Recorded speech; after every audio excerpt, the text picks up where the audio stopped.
ಮಂಗಳೂರು ನಗರದಲ್ಲಿ ಸಾರ್ವಜನಿಕರು ಹಾಗೂ ವಿದ್ಯಾರ್ಥಿಗಳನ್ನ ಗುರಿಯಾಗಿಸಿಕೊಂಡು ಡ್ರಗ್ಸ್ ಮಾರಾಟ ಮಾಡ್ತಾ ಇದ್ದ ಇಬ್ಬರು ಆರೋಪಿಗಳನ್ನ ಸಿಸಿಬಿ ಪೊಲೀಸರು ಪ್ರತ್ಯೇಕ ಕಾರ್ಯಾಚರಣೆಗಳಲ್ಲಿ ಬಂಧಿಸಿ ಅವರಿಂದ 16,40,000 ರೂಪಾಯಿ ಮೌಲ್ಯದ 144 ಗ್ರಾಂ ಎಂಡಿಎಂಎ ವಶಪಡಿಸಿಕೊಂಡಿದ್ದಾರೆ.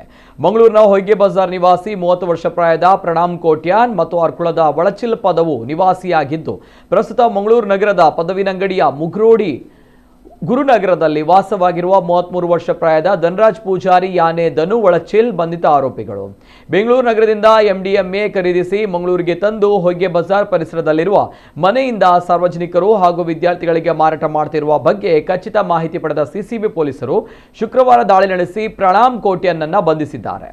ಆತನಿಂದ 10,40,000 ರೂಪಾಯಿ ಮೌಲ್ಯದ 104 ಗ್ರಾಂ ಎಂಡಿಎಂಎ ಹಾಗೂ mobile phone, jeep lock cover, digital ತೂಕ ಮಾಪನವನ್ನು ವಶಪಡಿಸಿಕೊಳ್ಳಲಾಗಿದೆ. ಈ ಕುರಿತು ಪಾಂಡೇಶ್ವರ ಪೊಲೀಸ್ ಠಾಣೆಯಲ್ಲಿ ಕೇಸು ದಾಖಲಾಗಿದೆ. ಪದವಿನಂಗಡಿಯ ಮನೆಯಿಂದ ಎಂಡಿಎಂಎ ಮಾರಾಟ ಮಾಡ್ತಾ ಇರುವ ಬಗ್ಗೆ ಮಾಹಿತಿ ಪಡೆದ ಸಿಸಿಬಿ ಪೊಲೀಸರು ಶುಕ್ರವಾರ ಕಾರ್ಯಾಚರಣೆ ನಡೆಸಿ ಆರೋಪಿ ಧನರಾಜ್ ಪೂಜಾರಿ ಯಾನೆ ಧನು ಒಳಚಿಲ್ನನ್ನ ಬಂಧಿಸಿ 6 ಲಕ್ಷ ರೂಪಾಯಿ ಮೌಲ್ಯದ 60 ಗ್ರಾಂ ಎಂಡಿಎಂಎ ಹಾಗೂ ಜಿಪ್ ಲಾಕ್ ಕವರ್ಗಳನ್ನು, ಮೊಬೈಲ್ ಫೋನ್ ಹಾಗೂ ಡಿಜಿಟಲ್ ತೂಕ ಮಾಪನ ಯಂತ್ರವನ್ನು ವಶಪಡಿಸಿಕೊಂಡಿದ್ದಾರೆ.